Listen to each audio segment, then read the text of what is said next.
Hello guys, कैसे हैं guys. एक गांव में चंदन प्रकाश नाम के एक पंडित जी रहा करते थे। भगवान शिव के वो परम भक्त थे। भगवान शिव की वो पूजा आरती बहुत ही ध्यान से किया करते थे। उनको जो भी दान दक्षिणा के रूप में मंदिर में मिल जाया करता था, उससे ही वो अपनी ज़रूरतों को पूरा किया करते थे। एक बार वो पूजा करके जैसे ही उठते हैं, वहाँ पर एक गरीब औरत आ जाती है। वो पंडित जी को कुछ कहती है कि आप मुझे कुछ दे दो।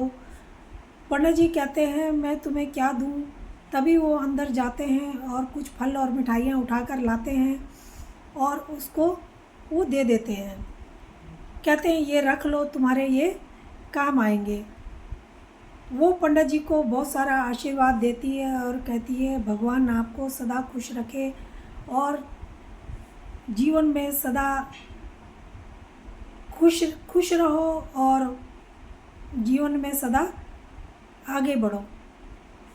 अब इतने में पंडित जी की जो पंडितानी होती है वो भी वहाँ पर आ जाती है। उसका नाम सरला होता है। सरला ये देखती है तो कहती है कि घर में कुछ खाने के लिए भी नहीं है, तुम ये तो कम से कम देख लिया करो। हर टाइम जो भी मंदिर में चढ़ावा आता है सब दान दक्षिणा करने में तुम लग जाते हो और हमें बहुत दिक्कत होती है। वो कहते हैं कि भगवान पर भरोसा रखो।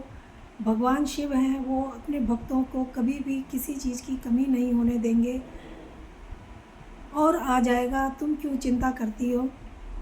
तभी एक बार शिवरात्रि का व्रत आता है और वो शिवरात्रि के व्रत के दिन पूजा करने के लिए मंदिर में जाने लगते हैं। ओम नमो शिवाय का जाप वो करते हुए मंदिर के तरफ जा रहे थे। तभी वहाँ से भगवान शिव और माता पार्वती भी जा रहे थे। जब माता पार्वती की दृष्टि उन पर पड़ती है, पंडित जी पर, तो वो शिव जी को कहती है कि देखो ये मनुष्य तुम्हारी कितनी पूजा अर्चना करता है, कितना दान धर्म करता है और कितनी तंगी में जीवन जी रहा है, इसकी कुछ मदद करो। भगवान कहते हैं कि तुम चिंता क्यों करती हो, मैं अपने भक्तों पर सदा नज़र बना के रखता हूँ, उनका सदा ध्यान रखता हूँ। देखो आज जो भी ये बेलपत्र मंदिर में चढ़ाएगा उस सब का इसको कई गुना उससे ज़्यादा लाभ मिलेगा और वो बेलपत्र दुगने हो जाएंगे इतनी, और ये धनवान हो जाएगा, इसके जीवन में कोई कमी नहीं रहेगी। तभी ये बात जो होता है, वहाँ एक साहूकार होता है, वो उसी रास्ते से जा रहा होता है, वो ये बातें सुन लेता है और जब वो ये बातें सुनता है तो पंडित जी के घर जाता है। पंडित जी को कहता है कि जितने भी तुमने भगवान पर बेलपत्र चढ़ाए थे वो सब मुझे दे दो, मैं उसके बदले में तुम्हें 1,100 स्वर्ण मुद्राएं दे दूँगा। अब पंडित जी कहते हैं सरला ये देखो क्या कह रहा है आदमी, मैं ये बेलपत्र कैसे इसको दे सकता हूँ। तो सरला कहती है कि हो सकता है कि हमसे ज़्यादा ज़रूरत इसको इन बेलपत्रों की होगी और हमें तो इस समय पैसों की बहुत ज़रूरत है, हम बहुत तंगी में गुजर रहे हैं, तो इसको दे दो। पंडित जी एक बोरे में भरते हैं सारे बेलपत्र और उसको दे देते हैं। वो सारे बेलपत्र ले जा कर के वहाँ शिव जी को चढ़ाता है। वहाँ पर शिवलिंग पे जब वो बेलपत्र चढ़ाता है वहाँ बैठा रहता है।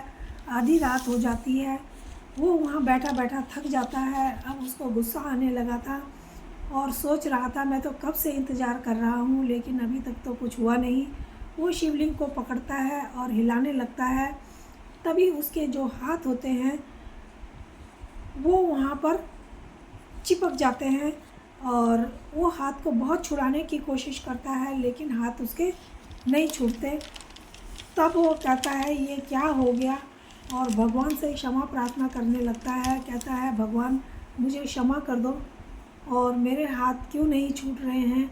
तब भगवान की आवाज़ आती है, शिवलिंग में से आवाज़ आती है कि तू 1000 स्वर्ण मुद्राएं जब पंडित जी को देगा पहले मुझसे ये वादा कर। वो कहता है कि ठीक है, और शिवलिंग से उसके हाथ छूट जाते हैं और वो कहता है अब मैं लालच कभी नहीं करूँगा और निस्वार्थ भाव से दूसरों की मदद किया करूँगा। और भोलेनाथ उस व्यापारी को क्षमा कर देते हैं और शिवलिंग से वो अलग हो जाता है। अब व्यापारी पंडित जी के पास जाता है और उसको पंडित जी को 1000 स्वर्ण मुद्राएं देता है और उस पंडित जी से माफ़ी मांगता है। और इस प्रकार से अब जो भी वो कहता है कि मैं किसी भी प्राणी की सेवा करूँगा और सच्चे मन से करूँगा। शिवरात्रि का व्रत जो भी दोस्तों सच्चे मन से करता है उसके सारे दुखों को शिव जी हर लेते हैं और सदा भगवान शिव की उन पर दया दृष्टि बनी रहती है। तो दोस्तों ये कहानी कैसी लगी? अगर अच्छी लगी हो तो प्लीज़ लाइक और सब्सक्राइब ज़रूर करना। धन्यवाद।